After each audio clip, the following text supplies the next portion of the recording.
Hi guys, it's Carol. How are you? I am pretty good. Trouble breathing today. Uh, we're going to make a dessert that one of my subs, Robert, sent me the recipe for. I had never seen a recipe like this. My sister said she hadn't either, so this is totally new to us. But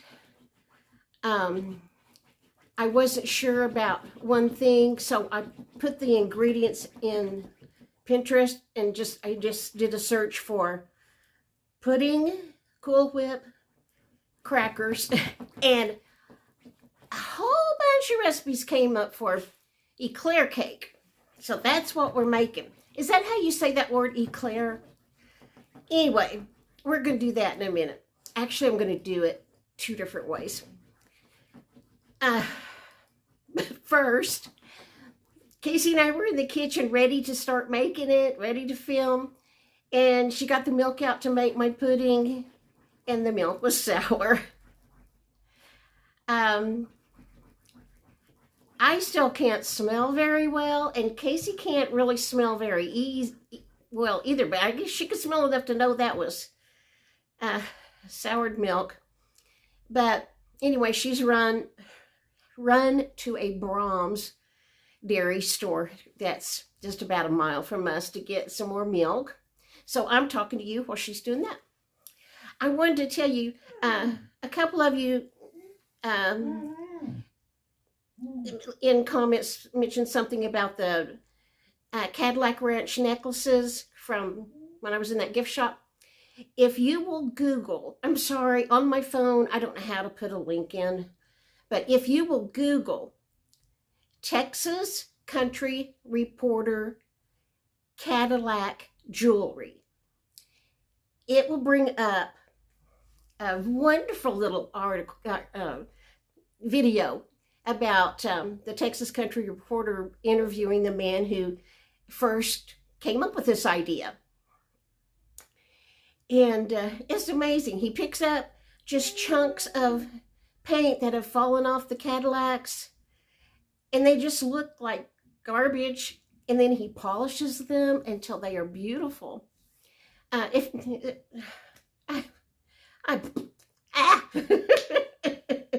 a blooper right in the middle.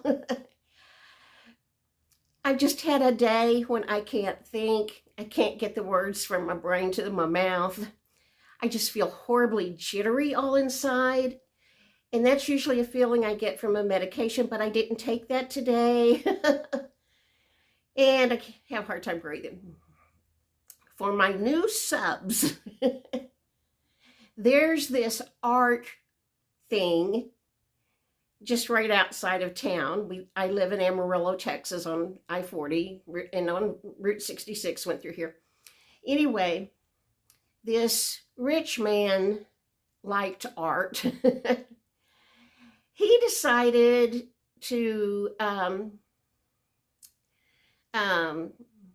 sponsor this group called the Ant Farm, that they were an artist group, to come bury Cadillacs nose down in the dirt in a cow field at a certain angle to mimic something in Egypt.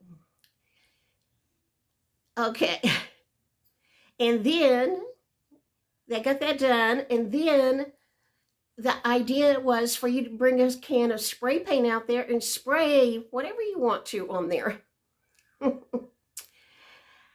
And in that video that a Texas Country Reporter did, they said at least 1 million people stop a year. And we go past there when I take my kids home. Cars will be lined up on the access road. It's just, here's a field, and there's a little gate opening, and then you have to walk a ways, and there's the row of Cadillacs buried in the ground. Might see a cow or two. Anyway, that's Cadillac Ranch. Well, people buy spray paint, go out there, spray those cars like crazy. I've never stayed out there that long, but I talked to that man that makes the jewelry when he first started. He was selling it out of the back of his pickup. He had parked right there and selling his jewelry out of the back of his pickup. And he told me, oh, those cars will look totally different by noon, and then by dark, they'll look totally different again. People just spray their names or whatever they want. A famous singer came, not last year, I guess it was, and put an ugly phrase on them. That was very low class of her, but anyway. That jewelry, if you want to see better close-up pictures of it, Google Texas Country Reporter Cadillac jewelry. Now the necklaces, and they had necklaces, bracelets, a belt buckle. I think that was it. Maybe a keychain at that gift shop. The necklaces, if I had the correct sign with the necklaces, were $30. The man that was selling them out of the back of his pickup at the gate there now has an art gallery on 6th Street, which is Route 66, old Route 66. And he sells them to people all over the world. He ships them out, and they start at $159 and go up. I don't know if it's the quality of the chain that's maybe a better chain than the $30 ones. I don't know. And I may have got the sign, when I took the picture, the sign's in there that says $30, but it may be for something else. But anyway, they are really pretty if you go look at his website for his art gallery.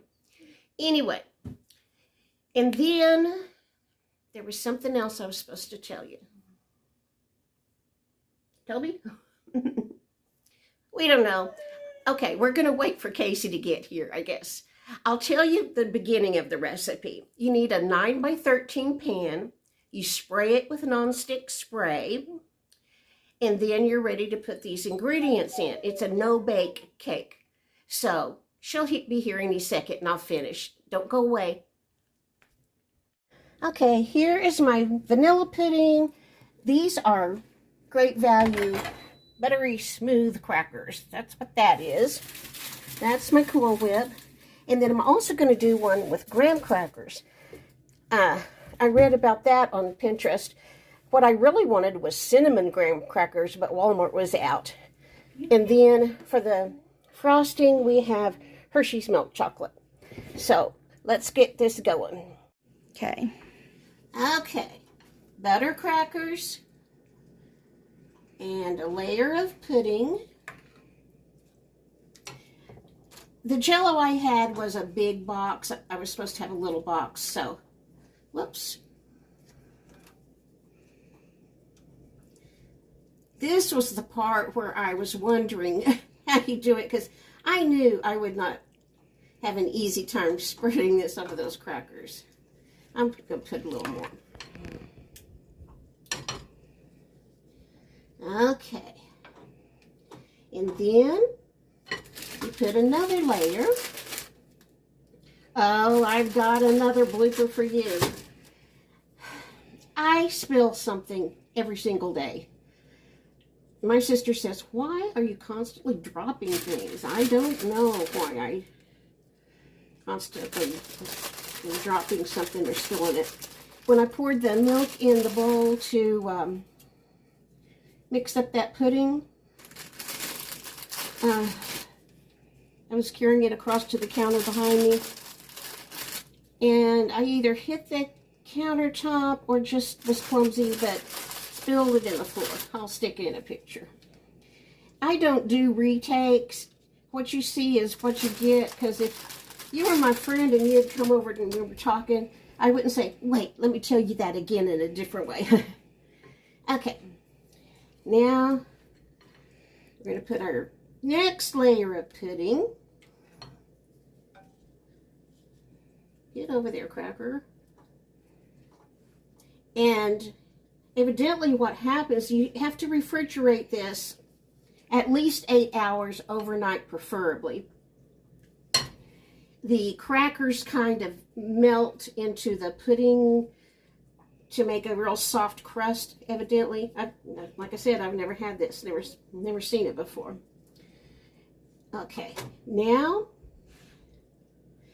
I'm going to put another layer on top, and then I'm going to take our frosting, microwave it for 30 seconds so it gets to where I can pour it, and pour it on top of these crackers. And what are we doing on the French vanilla, with the French vanilla pudding? It goes on the graham cracker? The graham crackers. Okay. You can stop. Guys, you know, I tell you, this is not a cooking channel. It is not a cooking channel. We just have to eat. So we have to cook something every now and then. I messed up. I'm ready to finish this layer and then pour the frosting on top and be done. I was supposed to put the Cool Whip in my pudding and stir it all up first, and I forgot. So we're going to have this one, but it probably won't turn out right. But Casey's putting Cool Whip in the French vanilla for this. We'll be back. Okay, Casey's going to take over for me because I'm just too jittery, and when my brain will not engage, I do stupid things like leave the Cool Whip out of that pudding when it was sitting right in front of it. It makes it fluff up real pretty when you actually put it in there. Robert, I'm sorry we messed up your recipe.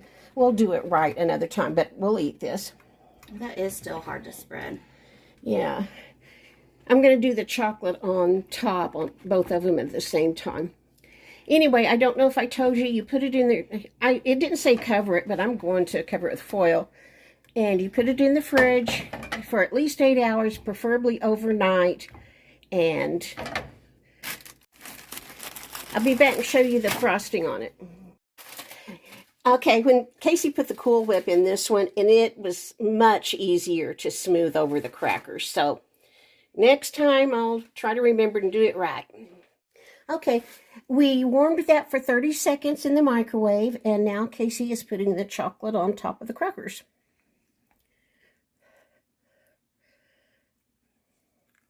Why don't you stop and do that one, because I want that one to be done, really be good. And then we can spread that out a little more on that one. Today is my niece Janet's birthday. Happy birthday, Janet. Happy birthday, Janet. Oh, that looks good. Yeah, that looks really good. The can was kind of in the way. Yeah, looks nice. Don't you think I should cover it with foil before we put it in the fridge? I cover everything before I put it in the fridge. Yeah, I just think so don't too. like things to be uncovered. None of the recipes said that, but we'll do it. Or with saran wrap. Okay, now you can finish that one. Okay. That looks really pretty. Mm-hmm. Sorry, my arm's in That's the way okay. there. All right, guys, I'm going to stop now. We'll put this in the refrigerator, and we'll do a taste test tomorrow. This is the milk I splashed in the floor when I was trying to mix in the pudding mix. Okay, guys, I hope you put up with me. I don't practice, obviously. I do one take. Like I said, if you were here visiting with me at my apartment, I wouldn't tell you something and then say, wait, let me redo that. Okay, guys, leave me a comment, please. Can I have a thumbs up? Talk to you tomorrow.